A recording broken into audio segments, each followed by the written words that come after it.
কিভাবে content monetization টুলসের জন্য আবেদন করবেন। কারণ আপনি ফেসবুকে ভিডিও বানাচ্ছেন, অনেক কষ্ট করে ভিডিওটা এডিট করে ভিডিওটা আপনার পেজ বা আপনার প্রোফাইলে আপলোড করছেন, কিন্তু আপনি যদি কন্টেন্ট মনিটাইজেশনের সেটআপই না পান, তাহলে কিভাবে আপনি ফেসবুক থেকে ইনকাম করবেন। ধরেন আপনি অনেকদিন ধরে কাজ করছেন, ফেসবুকের সঠিক গাইডলাইনটা ফলো করছেন, ছবি, রিলস, বড় ভিডিও, পোস্ট সবই করছেন, তারপরও ফেসবুক আপনাকে কন্টেন্ট মনিটাইজেশন টুলসটা দিচ্ছে না। আজকের ভিডিওটাতে আমি আপনাদেরকে 4 থেকে 5টা প্রসেস দেখায় দিব। প্রত্যেকটা প্রসেসে আপনারা আবেদন করবেন এবং 7 দিনের মধ্যেই আপনারা কন্টেন্ট মনিটাইজেশন টুলসের সেটআপটা পাবেন।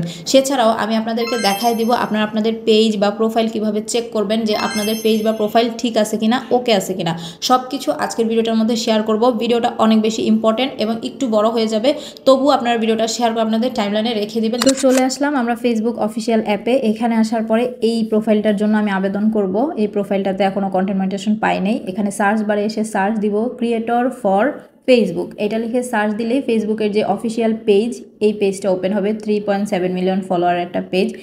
এখানে একটা পোস্ট আছে, 15 তারিখ দেওয়া হয়েছিল পোস্টটা। সো ওই পোস্টটা আমরা খুঁজে বের করব।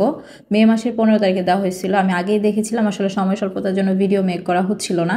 তো যাই হোক, এই পোস্টটাতে দেখেন দেওয়া আছে সরি ব্র্যান্ডা, মানে click the link to apply Facebook content monetization program. Facebook সবার কাছে সরি জানিয়েছে এবং একটা লিঙ্ক দিয়েছে, এটা থেকে আপনারা আবেদন করুন বলছে।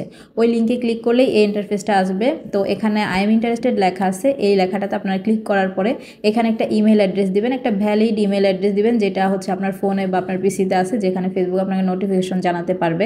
সো আমি একটা ভ্যালিড একটা ইমেল অ্যাড্রেস এখানে অ্যাড করলাম। তারপর ফেসবুক অ্যাকাউন্ট ইউআরএল, আপনি যদি ফেসবুক থেকে আবেদন করেন, মানে আপনার আইডি থেকে আবেদন করেন, তাহলে আইডির লিঙ্কটা এখানে দিবেন, আর পেজ থেকে আবেদন করলে পেজের লিঙ্কটা এখানে দিবেন। সো আমি যেহেতু পেজ থেকে আবেদন করছি, আমার পেজের লিঙ্কটা আমি কপি করে রাখছিলাম। সো এখান থেকে আমি গিয়ে আমার পেজের লিঙ্কটাকে অ্যাড করে দিব। আর এখানে আমি একটা লেখাও লিখে রাখছি, এটা একটু পরে আপনাদেরকে দেখাচ্ছি। তো যাই হোক, এই যে লিঙ্কটা আমি এখানে বসাই দিলাম। তারপর এখানে বলছে আদার সোশ্যাল মিডিয়া অ্যাকাউন্ট, যদি আপনার আদার সোশ্যাল মিডিয়া যেমন টিকটক, ইনস্টাগ্রাম এগুলো থাকে, এগুলোর একটা লিঙ্ক আপনি দিয়ে দিবেন। আমি ইনস্টাগ্রামের লিঙ্কটা কপি করে নিচ্ছি এবং ইনস্টাগ্রাম অ্যাকাউন্টের লিঙ্কটাও আমি সেমভাবে এখানে বসিয়ে দিব। তারপর লেটস ডুতে ক্লিক করব। এখানে যখন ক্লিক করব, দেখবেন আমাদের আবেদনটা কমপ্লিট হয়ে গেছে, তারা আমাদেরকে থ্যাংক ইউ জানাবে। সো আমরা এই ইন্টারফেসটা থেকে বের হব এবং আমরা আরও কিছু প্রসেস দেখব। আপনারা একটু ধৈর্য নিয়ে ভিডিওটা ফুল দেখেন, অবশ্যই শেয়ার করে আপনাদের টাইমলাইনে রেখে দিতে পারেন। তো যাই হোক, তারপর এখানে আসার পরে ড্যাশবোর্ডে আসবো। ড্যাশবোর্ডে আসার পরে মনিটাইজেশন সেকশনে যাব। এখানে যে আমি কন্টেন্ট মনিটাইজেশন টুলসটা পাই নাই, তার একটা স্ক্রিনশট নিব। তারপরে আমি আরেকটা আবেদন করে আপনাদেরকে দেখাই দিচ্ছি। তো এখানে আসার পরে আপনারা গিয়ে রিপোর্ট এ প্রবলেম নামক একটা অপশন পাবেন। এই যে রিপোর্ট এ প্রবলেম, এইখানে ক্লিক করবেন। এইখানে ক্লিক করে আমরা একটা রিপোর্ট জানাবো ফেসবুকের কাছে। তারপর এই যে দেখেন রিপোর্ট ক্রিয়েট হচ্ছে, ইনক্লুড অপশনে ক্লিক করে দিলে এইখান থেকে আপনি পেজ বা প্রোফাইল যেটা থেকে আবেদন করবেন সেটা সিলেক্ট করে নেবেন। তারপরে ডেসক্রিপশন বক্সে এই যে লেখাটা আমি লিখে রেখেছি আগে থেকেই, সেই লেখাটা কপি করে বসাই দিব। এই লেখাটা আমি কমেন্ট সেকশনে দিয়ে রাখবো, আপনারাও সেমভাবে আপনারা কমেন্টের থেকে নিয়ে আপনাদের মতন করে আবেদন করতে পারবেন। শুধুমাত্র এখানে যেই আমার নাম এবং ইমেল অ্যাড্রেস আছে সেগুলো আবার বসাবেন না, আপনাদের পেজেরটা আপনারা বসায় নেবেন। তারপরে তো আমি একটা স্ক্রিনশট এখানে অ্যাটাচ করে তারপর আমরা এখানে ক্লিক করব।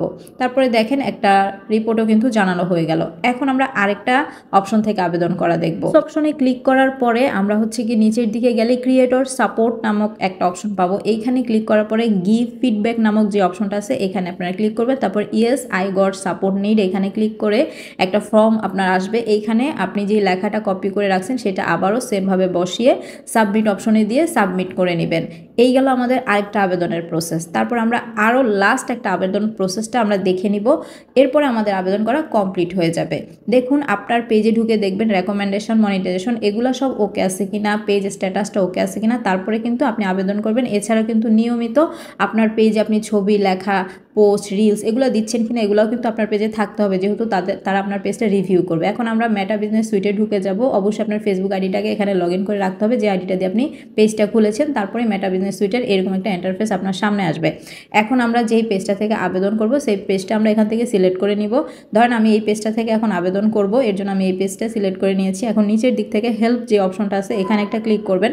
তারপর আপনারা যে গিভ ফিডব্যাক নামক একটা অপশন পাবেন, এখানে যখন ক্লিক করবেন তখন আপনাদের সামনে এরকম একটা ইন্টারফেস আসবে। এখান থেকে আপনি টপিক সিলেক্ট করে নেবেন। আমরা যেই টপিক্সে আবেদন করবো সেই টপিক্সটা নাই, এর জন্য আমরা এখান থেকে আদার্স অপশনটা ক্লিক করব। আদার্স অপশনটা ক্লিক করার পরে এখান থেকে ইন্টারফেসটা একটু ছোট মনে হতে পারে, তো এখানেও আপনারা সেম লেখাটা কপি করে রাখবেন আর একটা স্ক্রিনশট অ্যাড করবেন। সেম একটু আগে যেভাবে করেছি ওভাবে একটা স্ক্রিনশট এখানে আপনি অ্যাড করে গিভ ফিডব্যাক তাদেরকে পাঠিয়ে দিবেন। দেন এখান থেকেও আমাদের আবেদন করা কমপ্লিট হয়ে গেল। এইভাবে আপনারা মূলত প্রতি 7 দিন অন্তর অন্তর আবেদন করে রাখবেন, তাহলে অবশ্যই যে কোনো একটা দিন আপনারা সেট আপ পেয়ে যাবেন। অবশ্যই কিন্তু ফেসবুকের গাইডলাইন ফলো করে কাজ করলে আপনি সেট আপটা পাবেন।